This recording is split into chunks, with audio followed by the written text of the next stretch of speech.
Hello guys, welcome to my channel Quick Kyles. Today I will be talking about how to write an effective introduction for the part 2, that is your writing task 2. As we all know, first impression is the last impression. So in order to make an effective introduction, some points should be kept in mind. The very first secret tips of mine include one should have command over rephrasing. ਜੀ ਹਾਂ ਦੋਸਤੋ, ਤੁਹਾਡੀ ਰੀਫਰੇਜ਼ਿੰਗ ਤੇ ਬੜੀ ਹੀ ਵਧੀਆ command ਹੋਣੀ ਚਾਹੀਦੀ ਹੈ ਅਗਰ ਤੁਸੀਂ ਇੰਟਰੋਡਕਸ਼ਨ ਦੇ ਵਿੱਚੋਂ full out of full band score ਲੈਣਾ ਚਾਹੁੰਦੇ ਹੋ। ਇਹ ਸਿਰਫ ਤੁਹਾਡੇ ਐਸੇ ਦੀ ਇੰਟਰੋਡਕਸ਼ਨ ਨਹੀਂ ਹੁੰਦੀ, ਤੁਹਾਡੀ ਨੌਲੇਜ ਦੀ ਵੀ ਇੰਟਰੋਡਕਸ਼ਨ ਹੁੰਦੀ ਹੈ ਕਿ ਤੁਸੀਂ ਇੰਗਲਿਸ਼ ਉੱਪਰ ਕਿੰਨੀ ਕੁ ਕਮਾਂਡ ਰੱਖਦੇ ਹੋ। ਅਗਰ ਤੁਹਾਡੀ ਇੰਟਰੋਡਕਸ਼ਨ ਬਹੁਤ ਹੀ ਇਫੈਕਟਿਵ ਹੋਊਗੀ ਦੈਨ ਡੈਫੀਨੇਟਲੀ ਐਗਜ਼ਾਮੀਨਰ ਦਾ ਮਾਈਂਡ ਸੈੱਟ ਹੋ ਜਾਂਦਾ ਹੈ ਕਿ ਬੱਚੇ ਨੂੰ ਨੌਲੇਜ ਹੈਗੀ ਹੈ and you will be getting scores in accordance with that. Now it comes to what are the types of writing task 2.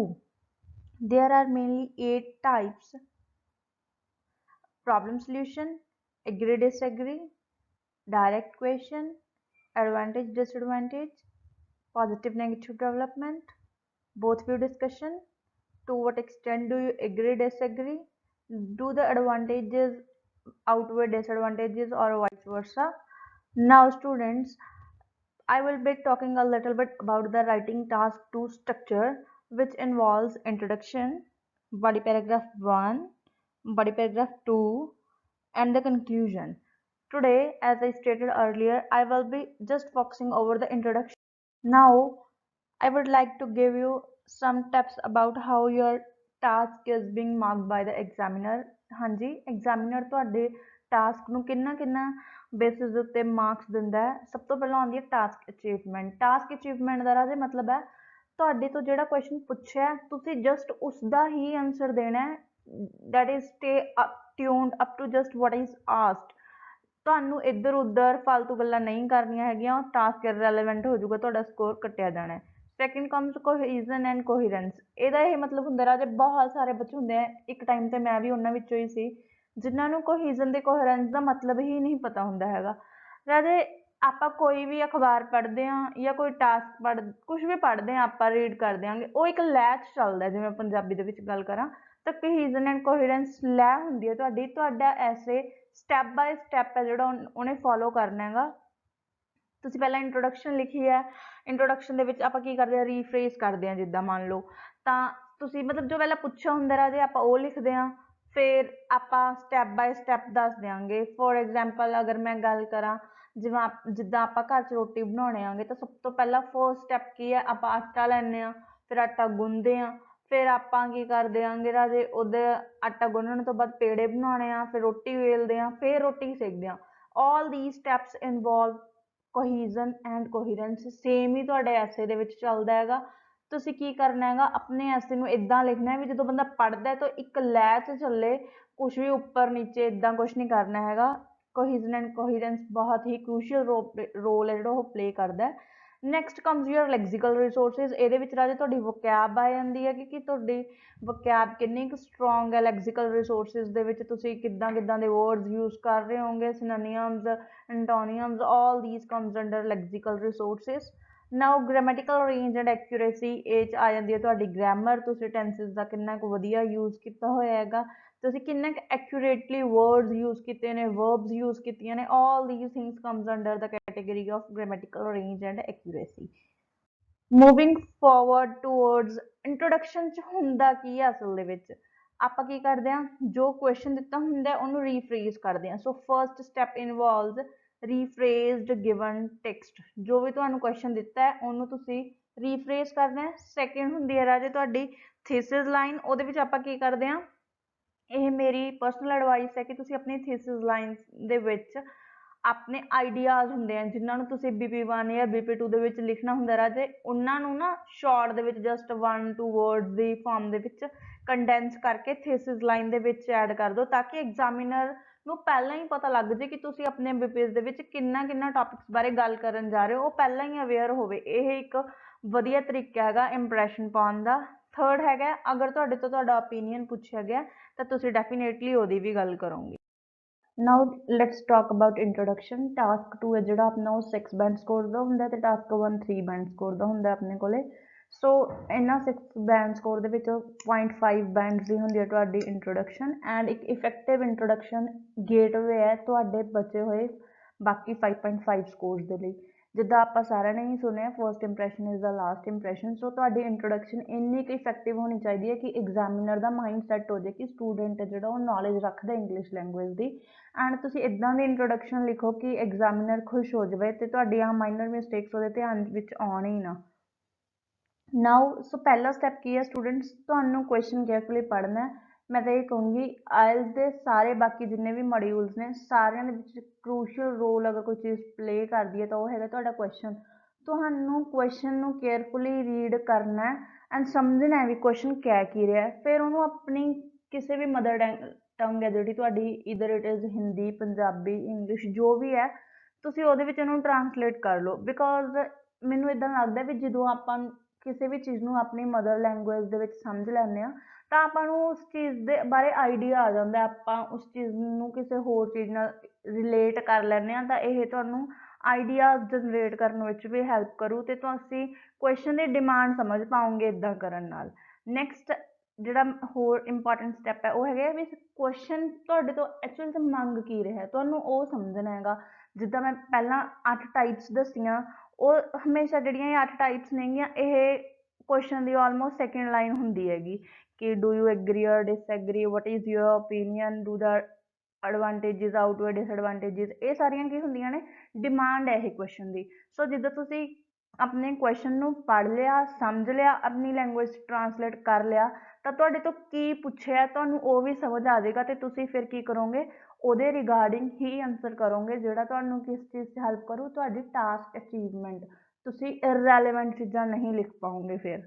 Next comes rephrasing. ਹਾਂਜੀ, ਤੁਹਾਡੀ ਇੰਟਰੋਡਕਸ਼ਨ ਜਾਂ ਫਿਰ ਤੁਹਾਡਾ ਟਾਸਕ 2 ਹੈ ਜਿਹੜਾ, ਉਹਦੀ ਮੈਂ ਇਹ ਕਹਿ ਸਕਦੀ ਹਾਂ ਕਿ ਜਿਹੜੀ ਬੈਕਬੋਨ ਹੈ ਉਹ ਰੀਫਰੇਜ਼ਿੰਗ ਹੈ। ਤੁਹਾਡੀ ਰੀਫਰੇਜ਼ਿੰਗ ਦੇ ਉੱਪਰ ਬਹੁਤ ਹੀ ਵਧੀਆ ਕਮਾਂਡ ਹੋਣੀ ਚਾਹੀਦੀ ਹੈ ਅਗਰ ਤੁਸੀਂ ਰਾਈਟਿੰਗ ਦੇ ਵਿੱਚ 7.5 ਜਾਂ 7+ ਸਕੋਰ ਲੈਣਾ ਚਾਹੁੰਦੇ ਹੋ।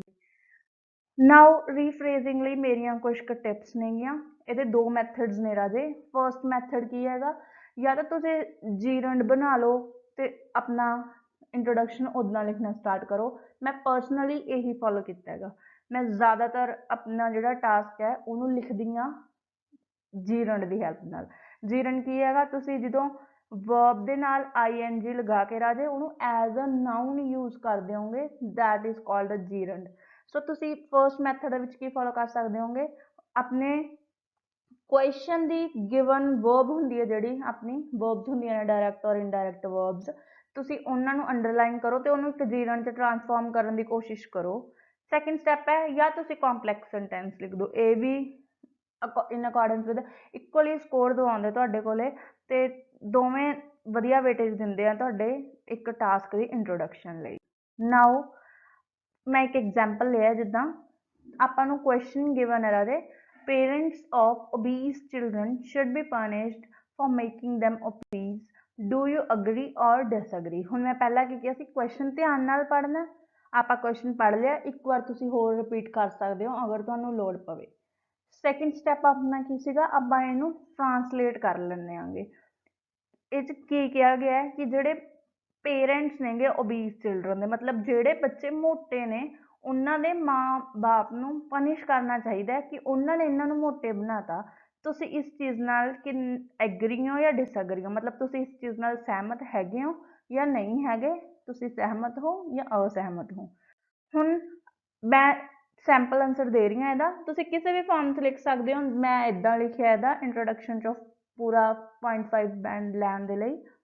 ਪਹਿਲਾਂ ਆਪਾਂ ਰੀਫਰੇਸ ਕੀਤਾ, ਉੱਥੇ ਲਿਖਿਆ ਹੋਇਆ ਸੀਗਾ ਪ੍ਰੀਵੀਅਸ ਸਲਾਈਡ ਦੇ ਵਿੱਚ ਕਿ ਕੁਐਸਚਨ ਦੇ ਵਿੱਚ ਕਿ parents of obese children should be punished for making their children obese। ਤੁਸੀਂ ਇੱਥੇ ਪਨਿਸ਼ਿੰਗ ਮੈਂ ਜੀਰੰਡ ਬਣਾਤਾ ਹੈ, ਤੁਹਾਡੀ ਵਰਬ ਸੀ ਪਨਿਸ਼, ਉਹਦੇ ਨਾਲ ਮੈਂ ING ਲਾ ਕੇ ਜੀਰੰਡ ਬਣਾ ਲਿਆ। ਤੁਸੀਂ ਪੈਨਲਟੀ ਵੀ ਹੁੰਦਾ ਉਹੀ ਹੁੰਦੀ ਹੈਗੀ ਪਨਿਸ਼ ਦਾ ਸਿਨੋਨੀਮ ਹੈ, ਤੁਸੀਂ ਪੈਨਲਾਈਜ਼ਿੰਗ ਵੀ ਲਿਖ ਸਕਦੇ ਹੋਗੇ, ਪਨਿਸ਼ਿੰਗ ਵੀ ਲਿਖ ਸਕਦੇ ਹੋ, ਐਜ਼ ਯੂ ਵਿਸ਼।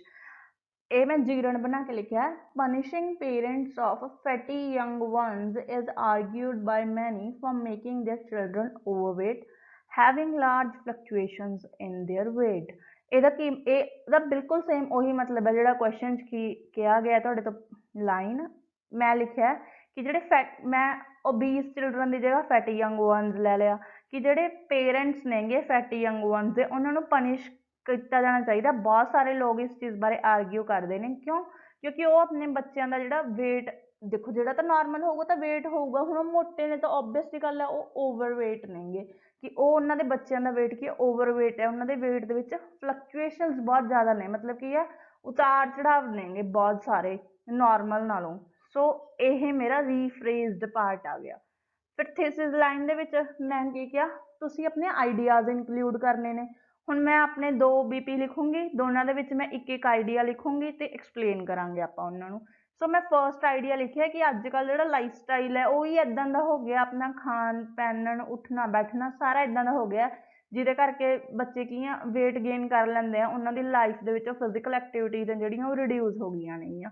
ਸੋ ਮੈਂ ਇਸ ਚੀਜ਼ ਨੂੰ ਲਿਖਿਆ ਕੰਸੀਡਰਿੰਗ ਸੈਡੈਂਟਰੀ ਲਾਈਫ ਸਟਾਈਲ।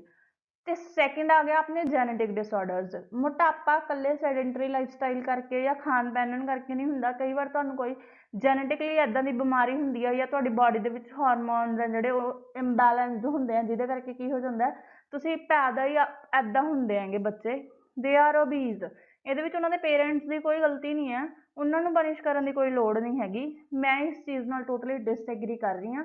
ਸੋ ਇਸ ਚੀਜ਼ ਨੂੰ ਮੈਂ ਕਿੱਦਾਂ ਲਿਖਿਆ I found this argument to be illogical and ਫਲॉड।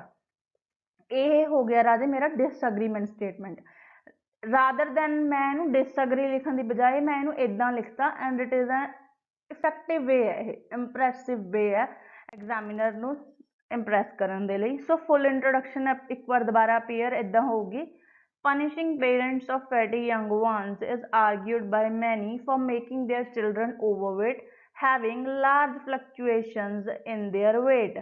ਇੱਥੇ ਤੱਕ ਹੋ ਗਈ ਰਾਜੇ ਤੁਹਾਡੀ, ਇਹ ਸਾਰਾ ਪੋਰਸ਼ਨ ਹੋ ਗਿਆ ਆਪਣੇ ਕੋਲੇ weight ਤੱਕ, ਇਹ ਸਾਰਾ ਹੋ ਗਿਆ ਆਪਣੇ ਕੋਲੇ ਜਿਹੜਾ ਆਪਣੇ ਤੋਂ ਕੁਐਸਚਨ ਪੁੱਛਿਆ ਗਿਆ ਸੀਗਾ till here। ਜੋ ਵੀ ਤੁਹਾਡੇ ਤੋਂ ਕੁਐਸਚਨ ਪੁੱਛਿਆ ਗਿਆ ਸੀਗਾ ਉਹ ਆਪਣੇ ਕੋਲੇ ਇੱਥੇ ਤੱਕ ਖਤਮ ਹੋ ਗਿਆ ਹੈਗਾ ਇੱਥੇ ਤੱਕ। ਨੈਕਸਟ ਜਿਹੜਾ ਇਹ ਹੈ ਮੇਰਾ considering sedentary lifestyle and genetic disorders ਵਾਲਾ, ਇਹ ਮੇਰੇ 2 ਆਈਡੀਆਜ਼ ਨੇ and I found this argument to be illogical and flawed. ਇਹ ਦੱਸ ਰਿਹਾ ਮੇਰਾ ਓਪੀਨੀਅਨ ਕਿ ਮੈਂ ਜਿਹੜਾ ਕੁਐਸਚਨ ਦਿੱਤਾ ਹੋਇਆ ਉਹਦੇ ਨਾਲ ਐਗਰੀ ਆ ਜਾਂ ਡਿਸਐਗਰੀ ਆ। ਮੈਂ ਟੋਟਲੀ ਡਿਸਐਗਰੀ ਸੀਗੀ, ਸੋ ਮੈਂ ਲਿਖਤਾ I found this argument to be illogical and flawed. So ਇਹ ਕੁਝ ਕੁ ਟਿਪਸ ਸੀਗੀਆਂ, ਮੇਰਾ ਇੱਕ ਇਨੀਸ਼ੀਏਟਿਵ ਸੀਗਾ ਜਿਹਦੀ ਹੈਲਪ ਨਾਲ ਤੁਸੀਂ ਕੀ ਕਰ ਸਕਦੇ ਹੋ ਆਪਣੀ ਇੱਕ ਇਫੈਕਟਿਵ ਇੰਟਰੋਡਕਸ਼ਨ ਲਿਖ ਸਕਦੇ ਹੋ, ਆਪਣੇ ਰਾਈਟਿੰਗ ਟਾਸਕ 2 ਨੂੰ ਸਟਰੋਂਗ ਬਣਾ ਸਕਦੇ ਹੋ ਤਾਂ ਕਿ ਤੁਸੀਂ ਰਾਈਟਿੰਗ ਦੇ ਵਿੱਚ ਸਕੋਰ ਵਧੀਆ ਲੈ ਸਕੋ, ਡਿਜ਼ਾਇਰਡ ਸਕੋਰ ਲੈ ਸਕੋ। 5.5 ਤੇ ਜਿਹੜੇ ਬੱਚੇ ਸਟਕ ਹੋ ਜਾਂਦੇ ਹੈਗੇ ਉਹਨਾਂ ਦਾ ਸਕੋਰ ਨਹੀਂ ਆਉਂਦਾ, ਤੁਸੀਂ ਬਹੁਤ ਜ਼ਿਆਦਾ ਵਕੈਬ ਐਡ ਕਰ ਦਿਓ, ਇਹ ਕੋਈ ਵੇ ਨਹੀਂ ਹੈਗਾ ਸਕੋਰ ਲੈਣ ਦਾ। ਇਕੱਲੀ ਵਕੈਬ ਤੁਹਾਨੂੰ ਬੈਂਡ ਸਕੋਰ ਨਹੀਂ ਦਵਾ ਸਕਦੀ, ਤੁਸੀਂ ਕੁਛ ਕੁ ਆਪਣੀ ਰਾਈਟਿੰਗ ਦੇ ਵੇਜ਼ ਚੇਂਜ ਕਰੋ ਜਿਹਦੇ ਨਾਲ ਤੁਹਾਡਾ ਸਕੋਰ ਬੂਸਟ ਹੋਊਗਾ। ਤੁਸੀਂ ਥੋੜ੍ਹੀ ਰੇਂਜ ਦਿਖਾਓ ਆਪਣੀ, ਤੁਹਾਨੂੰ ਹਰ ਤਰੀਕੇ ਦਾ ਰੇਂਜ ਹੈ ਜਿਹੜਾ ਆਪਣੇ ਟਾਸਕ ਦੇ ਵਿੱਚ ਲਿਖਣਾ, ਤੁਹਾਨੂੰ ਸਿੰਪਲ ਸੈਂਟੈਂਸ ਵੀ ਲਿਖਣਾ, ਕੰਪਲੈਕਸ ਵੀ ਲਿਖਣਾ, ਤੁਹਾਨੂੰ ਜੀਰੰਡ ਵੀ ਲਿਖਣੀ ਹੈ, ਤੁਹਾਨੂੰ ਸਭ ਕੁਛ ਲਿਖਣਾ, ਐਗਜ਼ਾਮਪਲਸ ਵੀ ਐਡ ਕਰਨੀਆਂ ਨੇ। ਤੁਹਾਡੇ ਐਟਲੀਸਟ 250 to 300 ਜਿਹੜੇ ਵਰਡਸ ਹੁੰਦੇ ਨੇ ਉਹ ਤੁਹਾਡਾ ਇੱਕ ਗੇਟਵੇ ਹੈਗਾ ਤੁਹਾਨੂੰ ਕਿੰਨੀ ਇੰਗਲਿਸ਼ ਆਉਂਦੀ ਹੈ ਉਹ ਦੱਸਣ ਦਾ। ਸੋ ਇਹਨਾਂ ਮੈਥਡਸ ਦੀ ਹੈਲਪ ਨਾਲ ਤੁਸੀਂ ਕੀ ਕਰ ਸਕਦੇ ਹੋਗੇ ਆਪਣੇ ਰਾਈਟਿੰਗ ਟਾਸਕ 2 ਨੂੰ ਇੰਪਰੂਵ ਕਰ ਸਕਦੇ ਹੋ। ਸੋ ਅਗਰ ਤੁਹਾਨੂੰ ਮੇਰਾ ਵੀਡੀਓ ਪਸੰਦ ਆਇਆ ਹੋਵੇ ਸੋ ਇਹਨੂੰ ਲਾਈਕ ਕਰੋ, ਮੇਰੇ ਚੈਨਲ ਨੂੰ ਸਬਸਕ੍ਰਾਈਬ ਕਰੋ and help me grow. Do your preparations by staying at your home. Stay safe. Thank you.